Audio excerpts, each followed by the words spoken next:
الرحيم الحمد لله رب العالمين والعاقبة للمتقين والصلاة والسلام على سيد الأنبياء والمرسلين نبينا محمد وعلى آله وأصحابه أجمعين ومن تبعهم بإحسان إلى يوم الدين أما بعد. قال الله تعالى في القرآن الكريم قل إن كنتم تحبون الله فاتبعوني يحببكم الله قل أطيعوا الله والرسول فإن تولوا فإن الله لا يحب الكافرين. معزز ناظرین، مشاہدین کرام، عزیز ساتھیوں، محترم بزرگوں، تمام قسم کی حمد و ثنا رب ذوالجلال کے لیے ہے جو ساری کائنات کا خالق اور مالک ہے. بے شمار درود و سلام نازل ہوں اس ہستی اقدس نبی آخر الزماں، انبیاء کے سردار، پیارے حبیب ہمارے نبی محمد الرسول اللہ صلی اللہ علیہ وسلم پر جو پوری دنیا کے لیے ہدایت اور رحمت بن کر تشریف لائے. معزز ناظرین، آج کی اس مختصر سی نشست میں جو مہینہ ہمارے اوپر ہجری سال کا مہینہ سایہ فگن ہے وہ مہینہ ماہ شعبان ہے.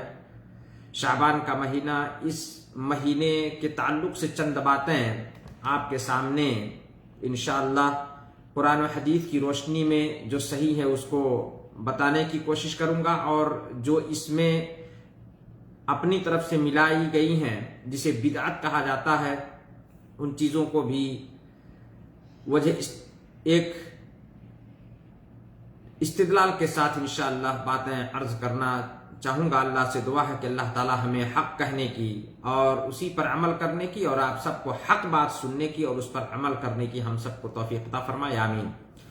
معزز ناظرین، یہ شعبان کا مہینہ، یہ مہینہ نفلی روزہ اس میں رکھنا سنت ہے.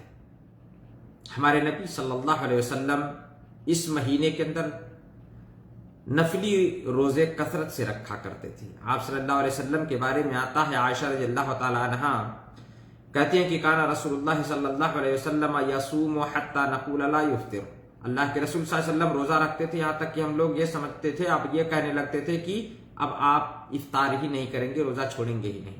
وَيُفْطِرْ حَتَّى نَقُولَ لَا يَصُومُ. اور جب آپ روزہ چھوڑنے لگتے تھے تو آپ روزہ ہی نہیں رکھتے تھے، گویا ہم لوگ یہ سمجھتے تھے کہ ہم یہ کہنے لگتے تھے کہ آپ اب روزہ رکھیں گے ہی نہیں. پھر کہتے ہیں کہ وَمَا رَأَيْتُ رَسُولَ اللَّهِ صلی اللہ علیہ وسلم اسْتَكْمَلَ صِيَامَ شَهْرٍ إِلَّا رَمَضَانَ. اور میں نے آپ صلی اللہ علیہ وسلم کو کسی مہینے کا پورا مہینہ روزہ رکھتے نہیں پایا، نہیں دیکھا سوائے رمضان کے. صرف آپ صلی اللہ علیہ وسلم رمضان کے مہینے کا پورا روزہ رکھتے تھے، جو روزہ فرض ہے ہر مسلمان مکلف پر. پھر کہتے ہیں کہ وَمَا رَأَيْتُهُ أَكْثَرَ صِيَامًا مِنْهُ إِلَّا فِي شَعْبَانَ. اور رمضان کے بعد آپ صلی اللہ علیہ وسلم فرض روزے کے بعد نفلی روزہ آپ صلی اللہ علیہ وسلم کثرت سے جس مہینے میں رکھتے تھے وہ شعبان کا مہینہ ہے. یعنی شعبان کے مہینے میں آپ جتنا روزہ رکھتے تھے دیگر مہینوں میں آپ نفلی روزے نہیں رکھتے تھے. بخاری اور مسلم کی حدیث ہے. اسی طرح سے اسامہ بن زید رضی اللہ تعالی عنہ کی روایت ہے، وہ کہتے ہیں کہ میں نے کہا قلت یا رسول اللہ لم ارک تصوم من شہر من الشہور ما تصوم من شعبان. ہے اللہ کے رسول صلی اللہ علیہ وسلم، ہم آپ کو شعبان کسی مہینے میں اتنا روزہ نہیں رکھتے دیکھتے ہیں جتنا روزہ آپ اس شعبان کے مہینے میں رکھتے ہیں.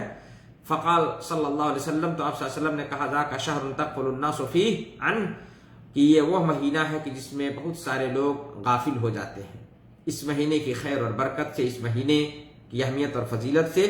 بین رجب و رمضان، جو رجب اور رمضان کے بیچ میں مہینہ پڑتا ہے اس مہینے سے. وہو شہر ترفع فیہ الاعمال، اور یہ وہ مہینہ ہے کہ جس میں اعمال اللہ کے سامنے الی رب العالمین، وہو شہر ترفع فیہ الاعمال الی رب العالمین. اور یہ وہ مہینہ ہے کہ جس سے لوگ غافل ہو جاتے ہیں. شعبان کا مہینہ جو رجب اور رمضان کے مہینے کے بیچ میں ہے، اسی مہینے میں رب کے سامنے بندوں کے نام اعمال پیش کیے جاتے ہیں. وَأُحِبُّ أَن يُرْفَعَ عَمَلِي وَأَنَا صَائِمٌ. اور کہتے ہیں کہ میں یہ بات کو پسند کرتا ہوں اور میں یہ چاہتا ہوں کہ میرے نام اعمال رب کے سامنے پیش ہوں اور میں روزے سے رہوں. معزز ناظرین، یہ نسائی کی روایت ہے، علامہ البانی سے صحیح الترغیب و ترہیب میں نقل کیا ہے. معلوم ہوا کہ اللہ کے نبی صلی اللہ علیہ وسلم اس شعبان کے مہینے میں کثرت سے روزہ رکھا کرتے تھے، اور روزہ رکھنے کا جب سبب پوچھا گیا، صحابی نے عرض کیا تو آپ صلی اللہ علیہ وسلم نے بتایا، کہا کہ اسی مہینے میں بندوں کے نام اعمال اس کے رب کے سامنے پیش کیے جاتے ہیں۔ معزز ناظرین، یہ ایک پہلو ہے کہ یہ روزہ نفلی روزوں کا مہینہ۔ عائشہ رضی اللہ تعالیٰ عنہا کے بارے میں آتا ہے کہ جو آپ کے روزے پچھلے رمضان کے چھوٹ جایا کرتے تھے، ان روزوں کو آپ اسی مہینے میں پورا کرتے تھیں، اور کہتی تھیں کہ اور دیگر مہینے میں اللہ کے نبی صلی اللہ علیہ وسلم کی خدمت میں رہتی تھیں، اور اسی مہینے میں اپنے چھوٹے ہوئے روزوں کی قضا کر لیا کرتی تھیں۔ تو یہ مہینہ صاف ثابت ہے کہ اللہ کے نبی صلی اللہ علیہ وسلم کثرت سے اس مہینے میں نفلی روزہ رکھتے تھے۔ تو نفلی روزہ رکھنا یہ سنت رسول ہے اس شعبان کے مہینے میں۔ لیکن اسی کے ساتھ ساتھ نبی صلی اللہ علیہ وسلم نے کچھ دنوں کو خاص کر کے روزہ رکھنے سے منع بھی فرمایا۔ اس میں کہا اذا انتصف شعبان فلا تصوموا، جب نصف شعبان ہو جائے تو تم روزہ نہ رکھو، یعنی اپنے آپ کو تیار کرو رمضان کے فرض روزے کے لیے۔ یہ مقصد تھا، اور یہ حدیث ابو داؤد کی حدیث، علامہ البانی نے صحیح بھی کہا ہے۔ میرے معزز ناظرین، یہ نبی کی سنت ہے جس کی پیروی کرنے کا ہمیں حکم دیا گیا ہے۔ اللہ نے کہا کہ قل ان کنتم تحبون اللہ فاتبعونی یحببکم اللہ، کہہ دیجئے نبی کہ اگر تم سچ مچ اللہ سے محبت کرتے ہو تو میری پیروی کرو، یعنی میرے نبی کی پیروی کرو، اتباع کرو۔ یحببکم اللہ، اللہ تم سے محبت کرنے لگے گا، اور محبت ہی نہیں ویغفر لکم ذنوبکم، اللہ تمہارے گناہوں کو بھی معاف کر دے گا۔ جو ہو گیا سو ہو گیا، بس نبی کی پیروی میں لگ جاؤ، نبی کی بات مان لو، اور اللہ تم سے بھی محبت کرنے لگے گا۔ نہیں تو تمہارا دعویٰ یہ ڈھکوسلا ہوگا اور تمہارے دعوے باطل ہیں۔ پھر کہتا اللہ تعالیٰ کہ واللہ غفور رحیم، اور اللہ رب العالمین بخشنے والا بہت بڑا مہربان ہے۔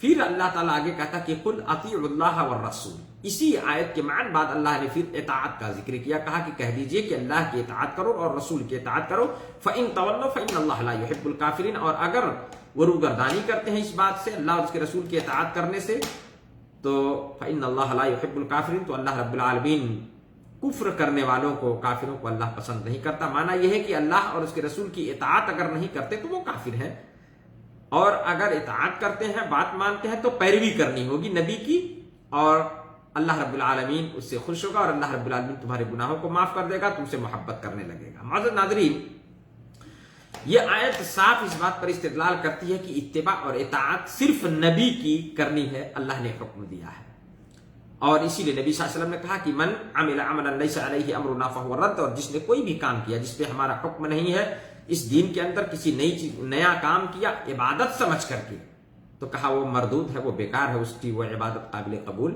نہیں ہے۔ معزز ناظرین، اطاعت ہے کہ سر تسلیم کر لینا، مان لینا، اللہ اور اس کے رسول کی اطاعت میں ہر لوگ تقریباً امت مسلمہ پوری اس بات پر متفق ہے کہ ہم مطیع اللہ، ہم اللہ اور اس کے رسول کی اطاعت کرتے ہیں، لیکن حقیقی طور پر جب اتباع کا پہلو آتا ہے تو اس سے لوگ دور نظر آتے ہیں۔ اتباع کا معنی یہ ہے کہ تسلیم کر لینے کے بعد ان کے نقش قدم پر چلنا، جو کہا جو کیا اس پر چلنا، لیکن جب اتباع کی بات آتی ہے تو اس میں بہت سارے لوگ پیچھے، جبکہ یہی کسوٹی ہے نبی سے محبت کا، اللہ سے محبت کی کسوٹی اتباع ہے، صرف اطاعت نہیں، اتباع بھی ضروری ہے۔ اور کوئی بھی عمل، اسی لیے کہا کہ کوئی بھی عمل جو نیک نہیں، کوئی بھی عمل اس وقت تک نیک نہیں ہوگا، صالح نہیں ہوگا، اور اس میں اس عمل کے بدلے اللہ رب العالمین درجات نہیں بلند کرتا، گناہوں کو معاف نہیں کرتا، جب تک کہ وہ اس کے اندر دو شرطیں نہ پائی جاتی ہیں، اور وہ ہے، پہلی شرط یہ ہے کہ اخلاص صرف اللہ کے لیے ہو، ریا اور نمود سے خالی ہو، دکھاوے سے خالی ہو، کسی دنیاوی غرض سے صرف کرنا، کسی کام کو، عبادت کو کرنا، اور یہ دنیاوی غرض ہو، کوئی کسی سے ذاتی مفاد ہو، کہا کہ یہ بیکار ہے، صرف اللہ کے لیے اخلاص ہو، اللہ کا حکم ہے، اللہ کی پیروی، پھر اس حکم کی پیروی کرتے ہوئے اس میں اتباع ہونی شرط ہے۔ کس کی اتباع؟ نبی کی، نبی کی پیروی، نبی نے جس طرح سے کیا۔ نماز پڑھنا عبادت ہے، لیکن کیا اپنے سے کوئی اپنے نماز کا طریقہ اگر گڑھ لے تو کیا یہ عبادت ہو؟ یا کسی اور کوئی اور کہہ دے کہ بس بیٹھے بیٹھے صرف جو ہے یہ کام کر لو اور یہ عبادت ہوگی؟ نہیں، ہمارے نبی کا حکم نماز پڑھنا، کیسے پڑھنا؟ یہ اللہ کے اطاعت، ہاں نماز ہم نے تسلیم کر لیا، نماز پڑھنا ہے، اسلام کا ایک اہم رکن ہے، لیکن